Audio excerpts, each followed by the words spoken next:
ही हम जैसे बात करें तो एंटी इनकम्बेंसी फैक्टर कितना काम करता नजर आ रहा है? एंटी इनकम्बेंसी की जहां बात आती है, मैं मानता हूं कि एंटी इनकम्बेंसी था केरल में और उसको यूडीएफ भुना नहीं पाई। जिस हिसाब से भुनाना चाहिए था उस हिसाब से भुना नहीं पाई। शायद अगर इनके कैंपेन स्ट्रेटेजी में अगर सही चीजों का वो अगर किया जाता और कैंपेन अगर सही तरह से किया जाता, मुद्दे अगर सही उठाए जाते, तो शायद एंटी इनकम्बेंसी बहुत हावी होता है एलडीएफ के लिए। पर कैंपेनिंग के दौरान जो स्ट्रेटेजिक मिस्टेक जो यूडीएफ के लीडरशिप के दौरान हुआ है, वो शायद कहीं ना कहीं पे रिफ्लेक्ट हो रहा है इस तरह का कांटे का मुकाबला है। जी, जिस तरीके से शुरुआती रुझान आ रहे हैं, पांचों राज्यों में यूपीए गठबंधन अभी भी आगे चल रहा है। जिस तरीके से शुरुआती रुझान की अगर हम बात करें दत्ता साहब।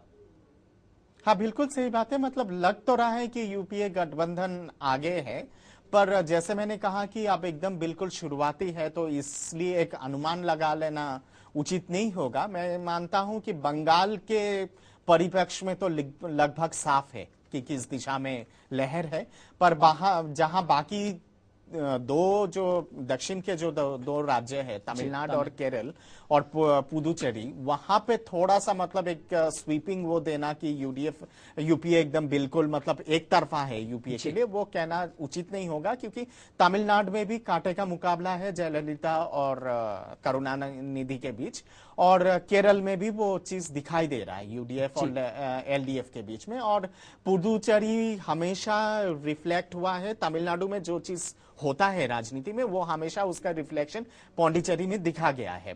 अगर पिछले अगर राजनीतिक इतिहास अगर हम लोग उठा के अगर देखेंगे, तो मैं समझता हूं कि पुदुचेरी में भी शायद उसी तरह का मुकाबला होगा।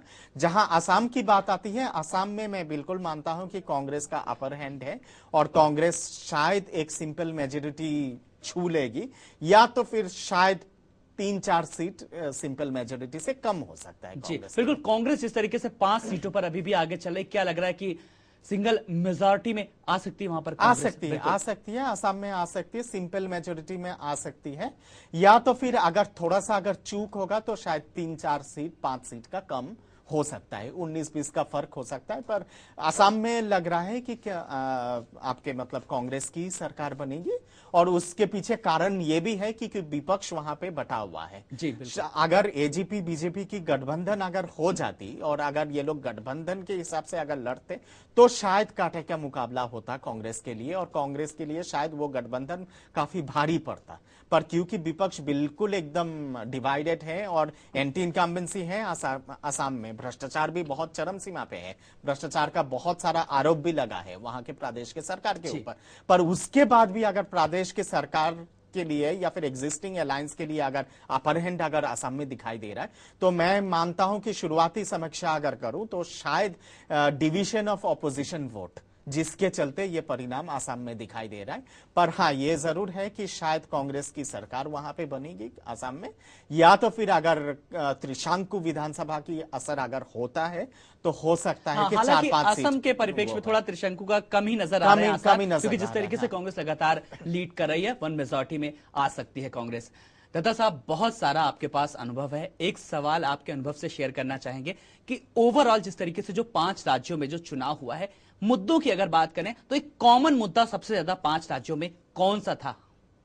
एक मैं समझता हूं कि किसानों का जो प्रॉब्लम चल रहा है, या फिर कृषि और महंगाई को लेके जो प्रॉब्लम है, और महंगाई जिस तरह से है चरम सीमा पे, वो शायद एक मुद्दा रहा है।